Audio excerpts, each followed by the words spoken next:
This is Cool Japan, and today we're going to take a look at the amazing Yamaguchi Deathstroke figure. This is powered by Revoltech, and he looks really good.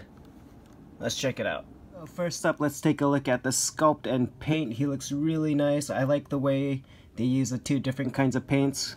They use the glossy paint for the blue and the silver, and the matte paint for the red and the white. It looks really nice. It's a nice mix.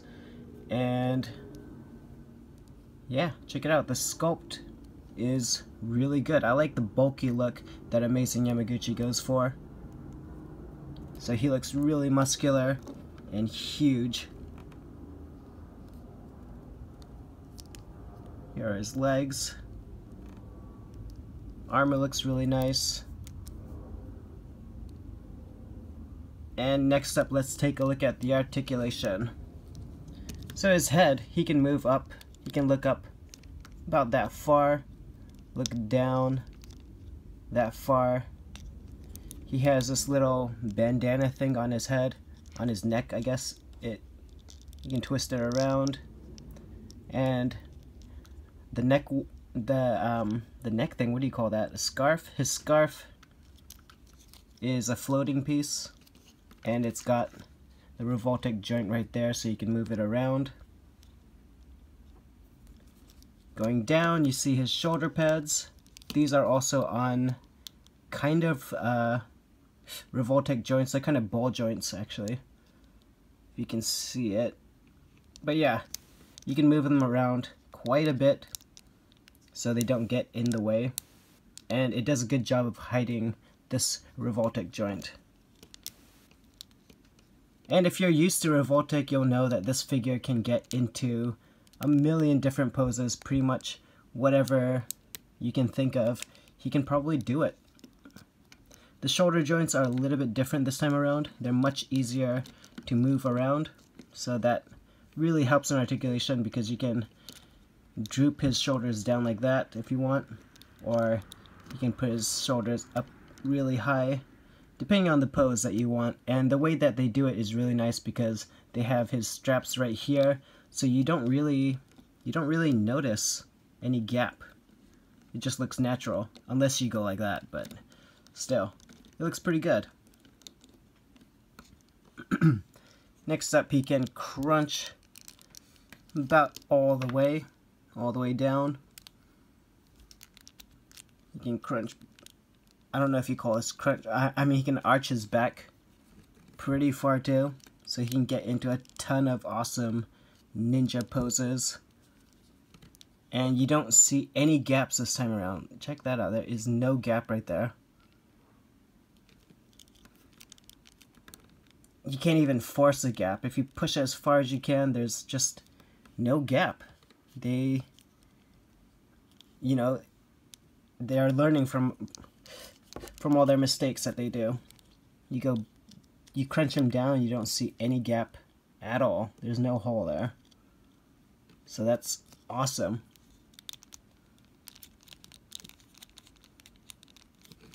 Right, and his belt has these two joints on it.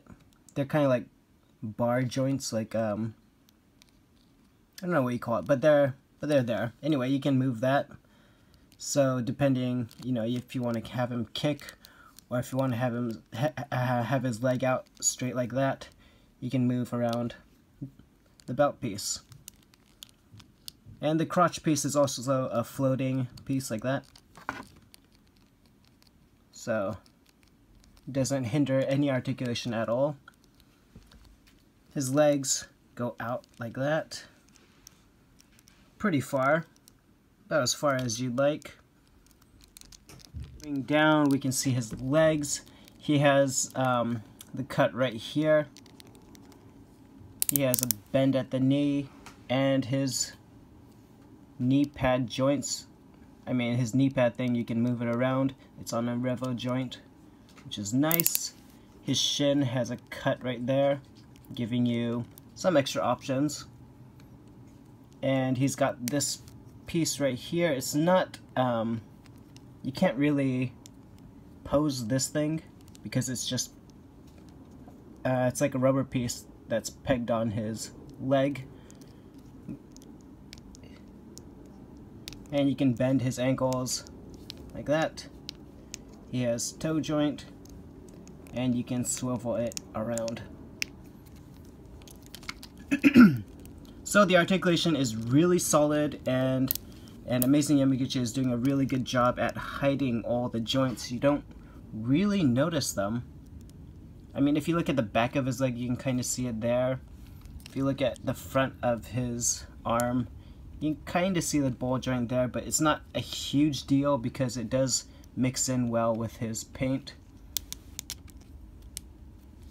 You don't really see this ever because it's always hidden. So yeah, I would say this is one of the best Amazing Yamaguchi figures in terms of articulation and hiding the joints. It looks great. So here are the accessories. He comes with a bunch of stuff, and if you've been following Amazing Yamaguchi's figure line, you'll notice that he does different things and tries out new things with every release. And with this release, he's done something really awesome. He has all the weapons, and they're all in their sheath. So you can take out the sword like that. He didn't do it with the Deadpool or I think any other figure with swords. They all have sheaths, but they're connected to the sheath. This time he didn't do that. You can take him out. And also the knife. He does have a sheath on his leg where you can stick that in. The knife also, it looks really nice. Looks nice and shiny. It's got the saw blade right there. And it's awesome because look, it goes in his sheath. Something that I wish Deadpool could do. Also, this sidearm pistol looks really nice.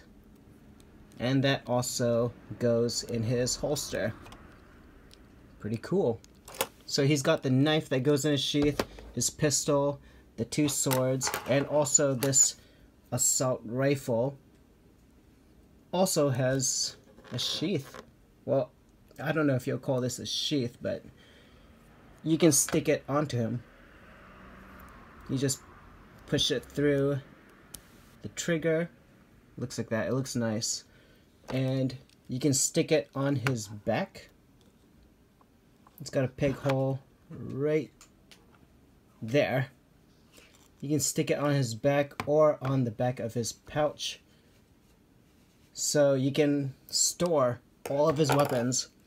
Oh, and also he comes with this staff. I don't really like this staff though because I've tried putting it in the holster and you can see right there it scratches off the paint. And probably if you put it on his hand, it'll also scratch the paint off. But yeah, this is the holster for the staff. You just push the staff on there. It's a tight fit, that's why it scratches the paint.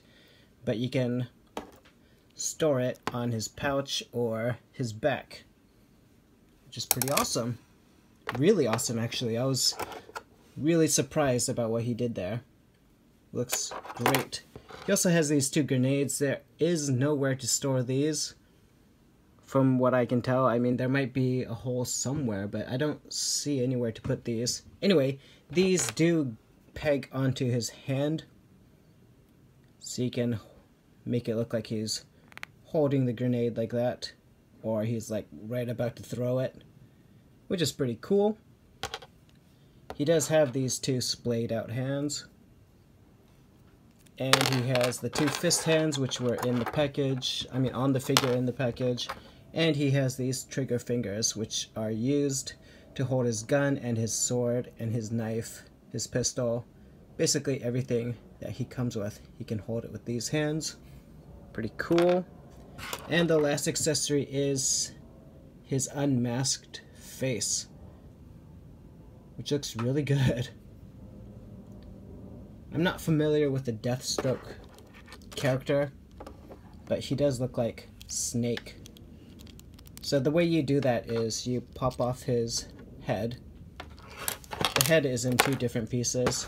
It's got the mask part and the neck. You take off both and then just pop his head on. Like so. Looks really nice. And it's cool because his mask is like this thin piece. You can have him holding his mask or, you know, whatever.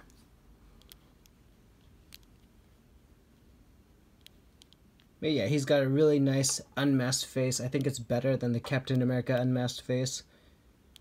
Looks really good. So there we have Deathstroke by Amazing Yamaguchi. It's the newest figure in the line, and it is probably one of the best ones. Just the attention to detail, the articulation, the accessories, everything just is great with this figure. Alright, let's get it into some cool poses.